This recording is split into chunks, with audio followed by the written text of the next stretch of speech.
Assalamualaikum sir. A very good afternoon to you.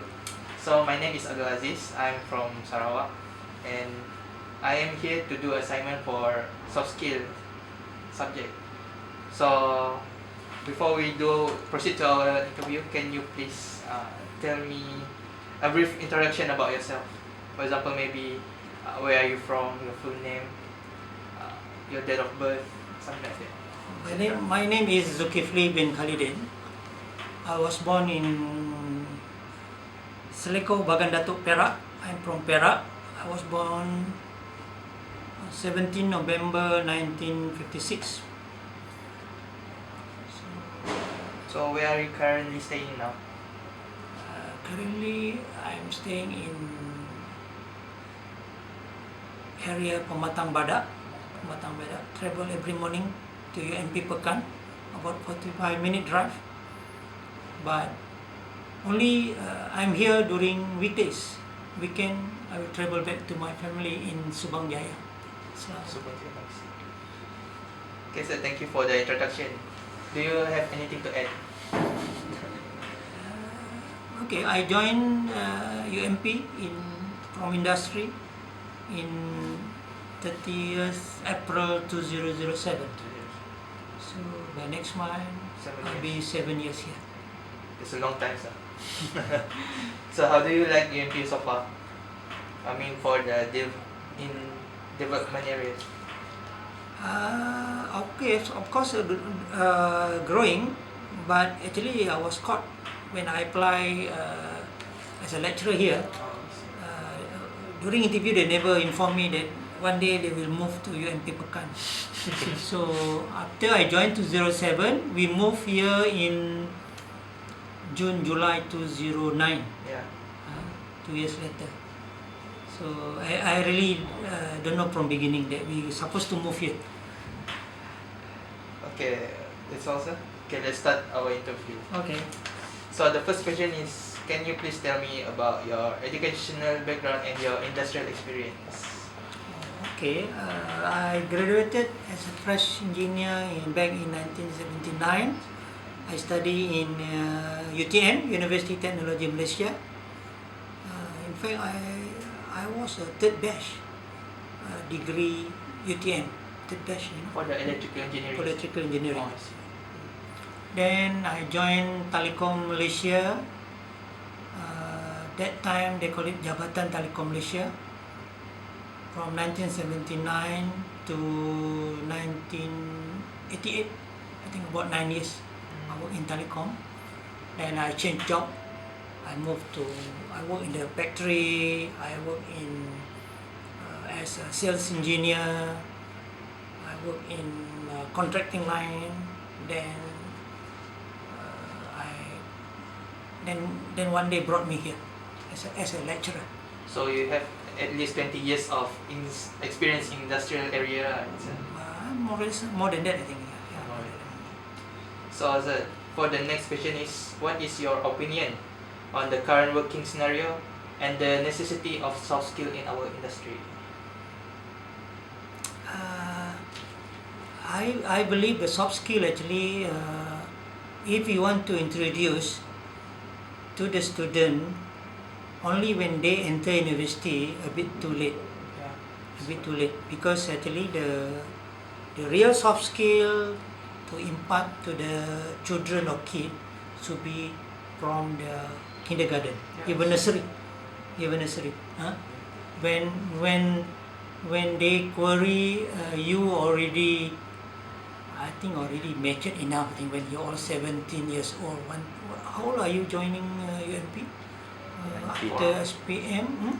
If after SPM 18, right? But some of you after STPM is 20, right? Yeah, 20. 20 is a bit too late.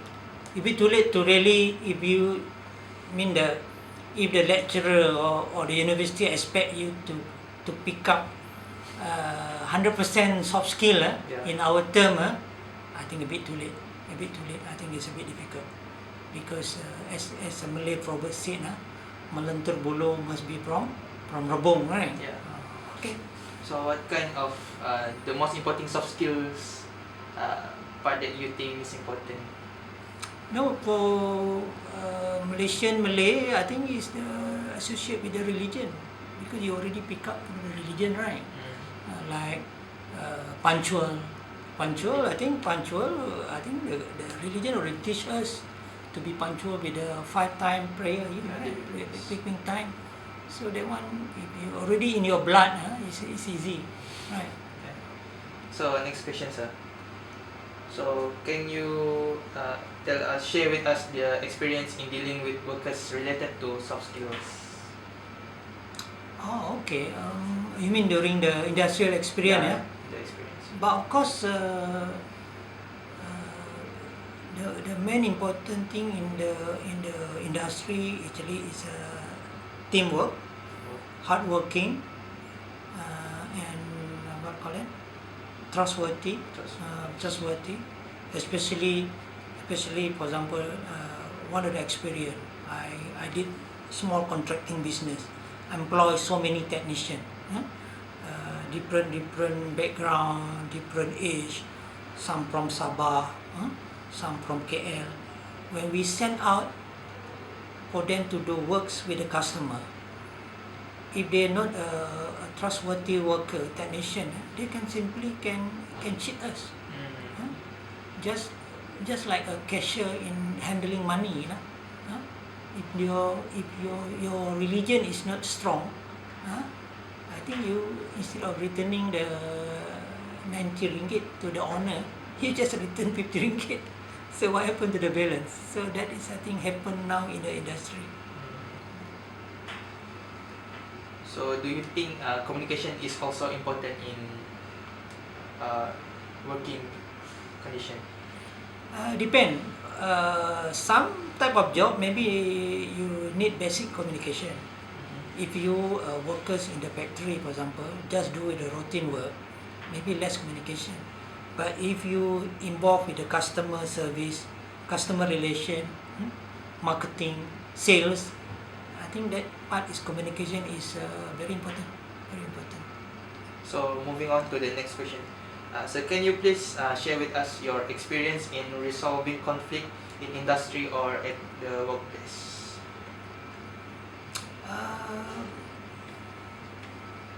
That I can recall, but I remember when I joined UMP, I was appointed as coordinator for the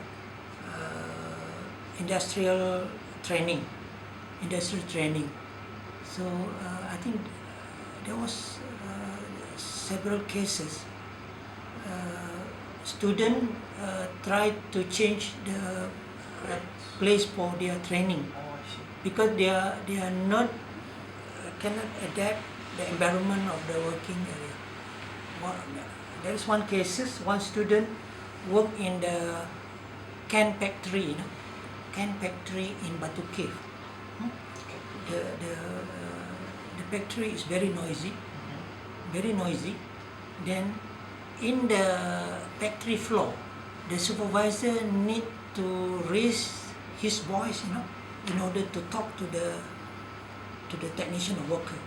But our trainees thought that he been scolded every day by the supervisor.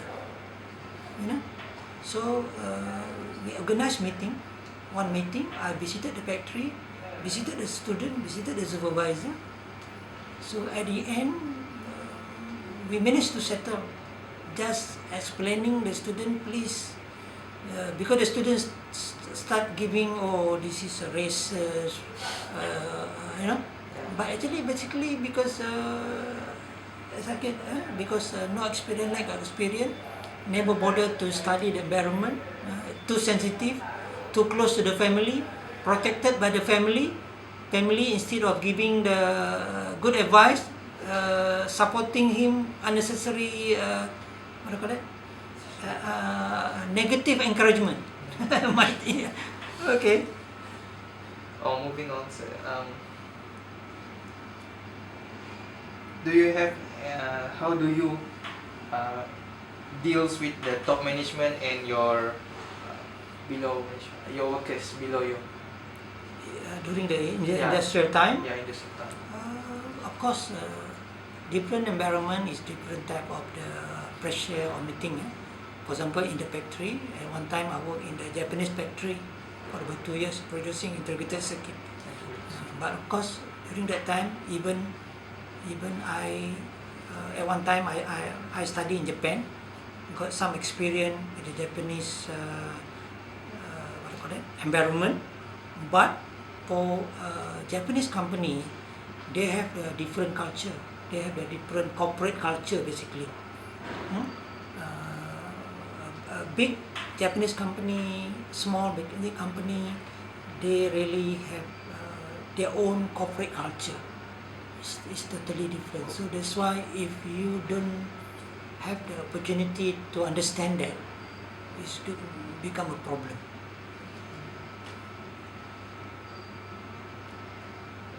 So, for the next question, what is your approach in taking new workers that is just freshly graduated? I mean, for example, your co-workers, maybe they are fresh graduate. How do you approach them? I believe in further training. I don't expect a fresh engineer will jump into the job market with what do you call it, or call it all-rounded capability. So maybe I believe in training, every training. So for me, I will accept anybody.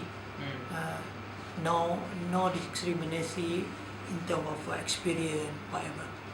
I believe in training because I believe young engineer should be given opportunity to move step by step. So maybe some companies should have an internship program so that they can take the fresh graduate and slowly guiding them towards Yes, something like that. Yes. So, do you have any situation whereby coaching and mentoring become essential? That one, I think if you enter a big or small company, that should be a practice, mentoring and coaching. But of course, some will not follow the so-called coaching and mentoring according to the textbook, right? Some is indirectly. But coaching and mentoring really is a good practice in order to give equal opportunity to the all workers.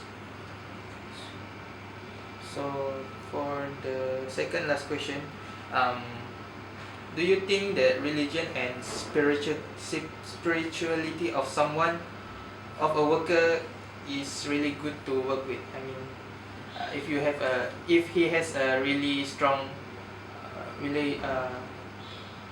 morality, spirituality, and maybe close to his religion, do you think that the person is really nice to be working with? Not necessary, but in Malaysian environment, maybe is more or less. I think the society is look more on from that angle. But necessary. But in case if you work in Japan, if you work in UK, US, maybe different category. But I think in Malaysia, no chance. I think we Malaysia is more close society. I think we always like to associate the religious, your belief, your morality, everything, and no choice. So it's all in it's your own perception on your view and your opinion, right? Yes. So for the last question, do you have any words of advice for us UMP student now on what we should do? The soft skill, I think if UMP need to really stress, UMP must approach the society, as I said, go to the nursery, go to the kindergarten, go to the primary school, secondary school, then only you can see results. The highest result for the university student. Other than that, I think instead of handling the soft skill subject or issue separately as a different subject, this one should be embedded the existing subject. Mm.